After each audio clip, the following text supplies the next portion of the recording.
On the morning of March 17, 2022, 800 maritime workers sat down to watch a pre-recorded Zoom message. 30 minutes later, every single one of them was fired instantly. Before the call even ended, private security guards were standing on the gangplanks. The decision was final, and agency workers, hired in advance at a fraction of the original wage, were already waiting to replace the crew. When the chief executive faced a UK parliamentary committee to explain the mass sackings, he admitted on the record that his company actively chose to break employment law. They ran the numbers, and paying the statutory penalty was simply cheaper than consulting the unions. The parent company that approved that calculated execution is a Dubai sovereign entity called DP World.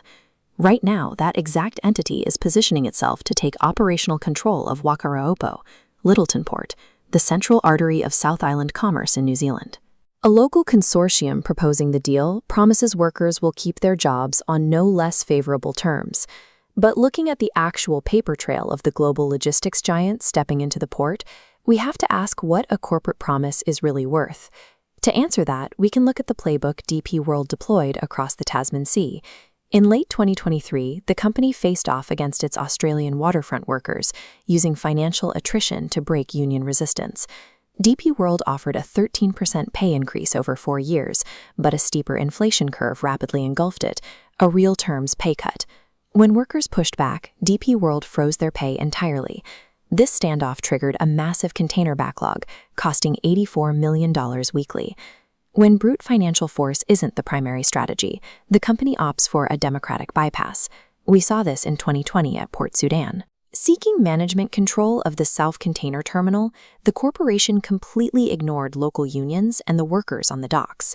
Instead, they negotiated directly with the transitional government, finalizing the terms before public scrutiny could even catch up. DP World operates on a methodology designed to extract profit by neutralizing labor power. From the UK to Australia and Sudan, the pattern remains consistent.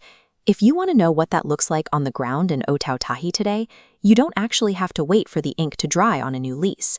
In August 2025, Lyttelton Port Company initiated a significant restructure, moving to eliminate dozens of highly experienced collective agreement foreman roles. This reduction in the labor force is happening months before any official operational agreement with DP World has been finalized. By shrinking the number of protected roles now, the current operators ensure that whoever takes over the lease arrives at the negotiating table facing a leaner, less union-dense workforce. The heavy lifting is being done before the foreign operator even walks through the door. You might be wondering how a foreign sovereign entity with this track record can move to control critical New Zealand infrastructure without triggering massive regulatory alarms. The answer lies in the current government's legislative agenda, spearheaded by Associate Finance Minister David Seymour through his reforms to the Overseas Investment Act. Historically, a foreign corporation attempting to take operational control of a sensitive asset had to actively prove their investment would deliver a clear benefit to New Zealand. The burden of proof was strictly on them. This animation shows what the new National Interest Test does. It assumes foreign investment is inherently beneficial and shifts that heavy burden onto the public. Now, you have to prove the corporation is a threat, rather than them having to prove they are an asset.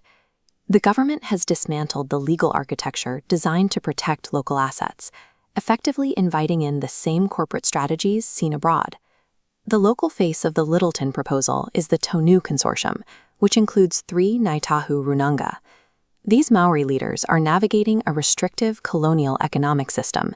Frequently, they are forced to partner with massive extractive offshore capital, simply to gain a seat at the table and access their own ancestral resources.